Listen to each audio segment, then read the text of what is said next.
So I was born in '57, and we lived on the west side of Gary, and my dad worked for my grandfather in the produce business, and he eventually started a supermarket in the Miller section of Gary. My mom really raised me more so than my dad, and my mother was very, very strong on the issue of civil rights. She was a strong lady any way you look at it. I was afraid of her till the day she passed away. But she was a good person, and she made no bones about it from the beginning that, you know, that the color of your skin is irrelevant to the quality of your character. And she employed, I mean, you know, many African Americans in her business and worked alongside of them. And I mean, we had some great stories about, you know, many of them saying, you know, she was the first one to give me an opportunity to manage, and she really was ahead of the curve on that. You know, '67, and it's hard to understand it as a kid when you're 10. You really don't understand what's going on in the world, but it was a very turbulent time, and it seemed there was a lot of pent-up angst, and the civil rights movement was in its nascent stages and beginning to take traction, and Gary was sort of the epicenter of that, because it elected the first African-American mayor, I think, of any major city, certainly one of the very first, and he was very young, and I can only imagine that a lot of expectations were thrust upon him to make a statement, and he did. And what followed was really a lot of concern about if Gary would continue on the way it has, and there was unfortunately there was a white flight that began in '67, and many people who had the ability moved because it became very quickly a fairly dangerous place. When it was Halloween and your kids, I mean, we would leave at 5, and here we are. My brother's 10, I'm 8, his buddies are 10, and so we'd been out for a while. It was dark, and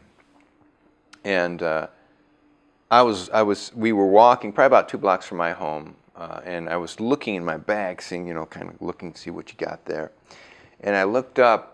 And there was my brother and his 2 friends running as fast as they could across the street, you know. And of course they were supposed to be watching me.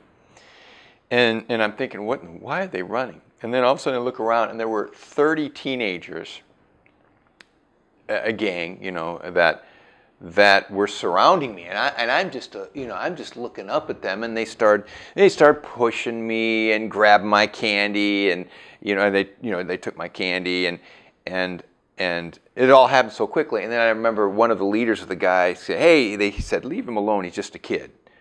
And so then the gang sort of moved on, you know. But something like that stays with you. I wasn't hurt and you know, scared for a little bit. But once, you know, you tell your parents things like that, then they start thinking, what are my options?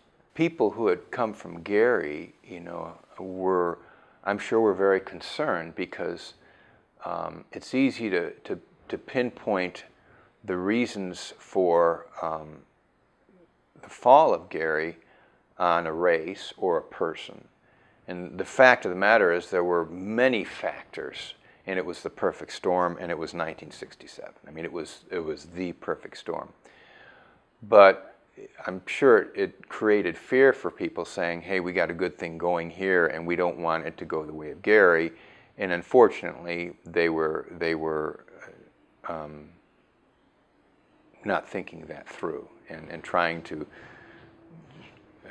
define in terms of color.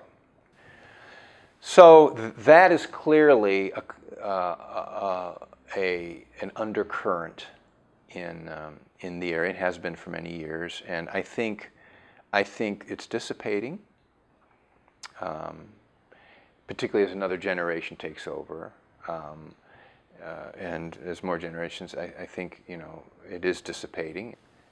Do we have people who do stupid things, you know, in terms of, yes, we do, And frankly, I'm not so sure we can stop the few people from doing stupid things and making people feel welcome. What I think we need to do is focus on the vast majority of others and encourage them to maybe go a little bit out of their way every time they have an interaction. Right now, the population in the United States of newborns to 7-year-olds is 50% white and 50% minorities. And that'll change any moment. You know, I mean, it's just right. I was just reading art. This is simply a trend. I mean, we're becoming a melting pot, and